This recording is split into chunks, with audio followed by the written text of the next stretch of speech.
I'm the program manager for Karcap. We've seen a lot of journalists gathered here for 3 days. What is the rationale? The rationale is actually to build the capacity of the journalists in Bombali district to ensure that they produce proper and correct and balanced reporting on issues dealing with key affected populations on HIV, TB and malaria. Several trainings of such nature have been organized by other organizations. What is new about yours?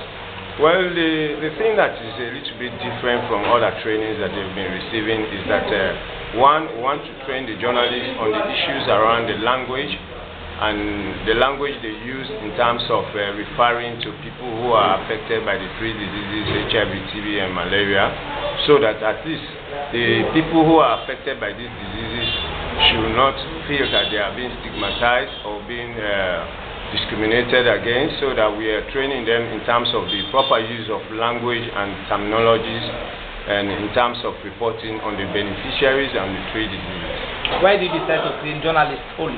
Well, journalists is a very critical institution within the national response and within the structure of the governance system. They are about the fourth estate, and so if we think that we are going to improve their capacity in terms of balanced reporting and constructive reporting on issues dealing with key affected population, we actually feel that we need to build the capacity of the journalists so that they can really know the issues that are affecting key affected populations and the issues that are very critical to HIV, TB and malaria. How can they achieve this after going to this particular training, considering the fact that they have to deal with the rest of the community and also persons that are part of the group that are also affected with this? Well, the issue is that it will be actually fine for the journalists themselves, because from the discussions that we had during the training, it actually proved that there are certain issues that they are not even familiar with. But by now, we think that after the training, they have learned so much that they can improve the communication skills towards the communities that they serve, the target beneficiaries, and then so that we'll get complete constructive and balanced reporting on the issues around key affected populations. Are there any plans by organizations to have an extension of such training? Well, this is a training of trainers, and I think after a period of time we'll be actually having another roundtable discussion. We've done one in the western area. We'll be coming to have one roundtable discussion with the regional people to see how best they are still continuing to learn from what they've got today from the 3 days training, and we'll ensure that they report properly so that at least the next time we come on a refresher training, we'll actually do a pre-test to know the knowledge level that they've acquired over this training. Journalists being the voice of the voiceless, as per what is being referred to them, what are the expectations from the general public in a bid to see to it that what you are intending to achieve from this training will reflect towards minimizing this all-important session in relating to the diseases you've targeted?